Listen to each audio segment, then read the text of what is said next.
And all that searching is like looking for your own head, which you can't see and therefore might conceivably imagine that you're lost.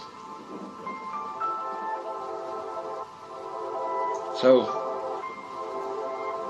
that indeed is the point, that we don't see what looks, and therefore we think we've lost it. And so we're in search of the self, the Atman. Well, that's the one thing we can't find, because we have it. We are it. But we confuse it with all these images.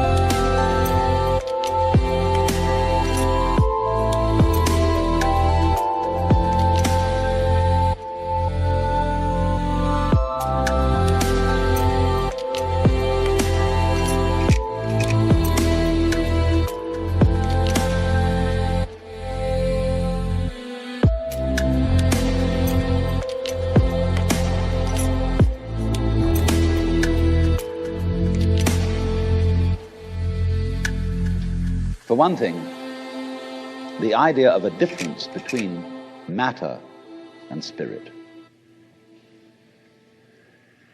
This idea doesn't work anymore. Long, long ago, physicists stopped asking the question, what is matter? They began that way. They wanted to know, what is the fundamental substance of the world? And the more they asked that question, the more they realized they couldn't answer it. Because if you're going to say what matter is, you've got to describe it in terms of behavior. That is to say, in terms of form, in terms of pattern. You tell what it does. You describe the smallest shapes of it that you can see. Atoms, electrons, protons, mesons, all sorts of sub-nuclear particles. But you never arrive at the basic stuff, because there isn't any.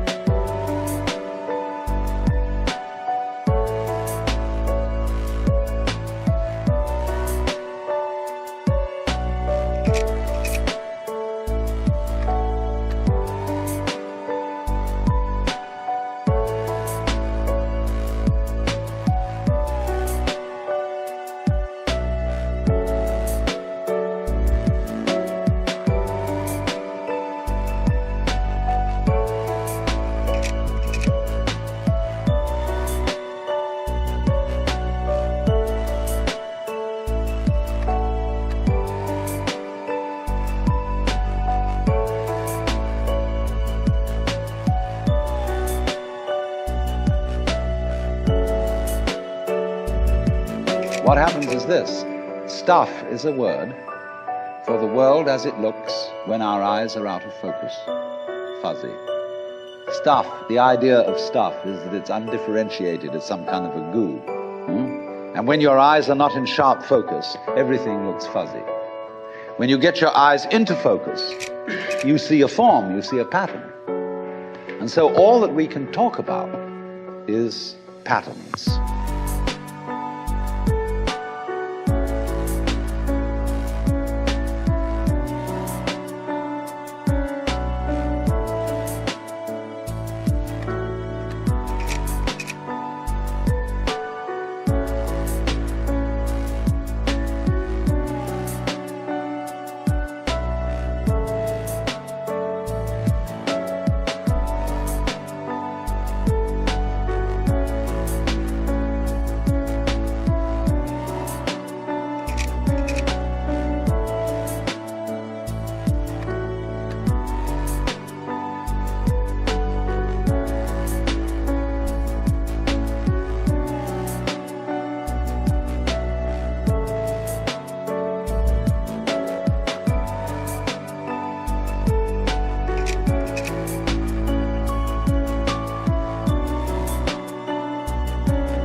if there is any such thing at all as intelligence and love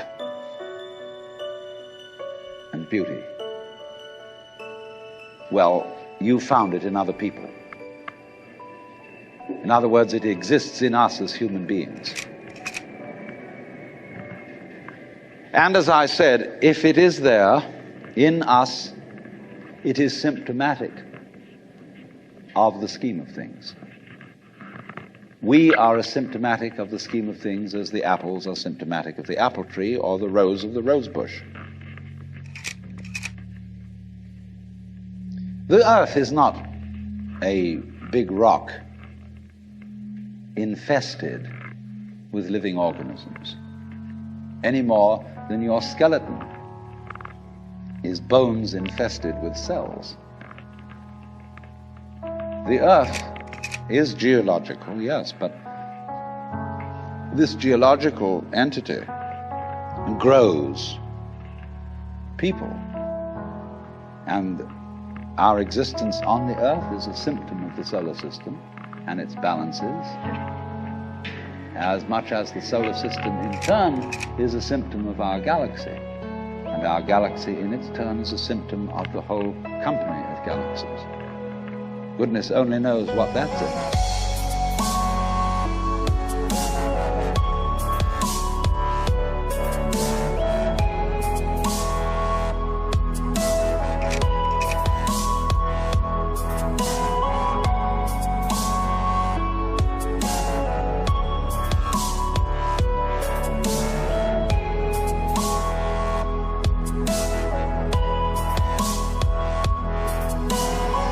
But you see, when as a scientist you describe the behavior of a living organism, you try to say what a person does. It's the only way in which you can describe what a person is. Describe what they do. Then you find out that in making this description, you cannot confine yourself to what happens inside the skin. In other words, you can't talk about a person walking unless you start describing the floor. Because when I walk, I don't just dangle my legs in empty space. I move in relationship to a room. And so in order to describe what I'm doing when I'm walking, I have to describe the room. I have to describe the territory. So in describing my talking at the moment, I can't describe this just as a thing in itself, because I'm talking to you.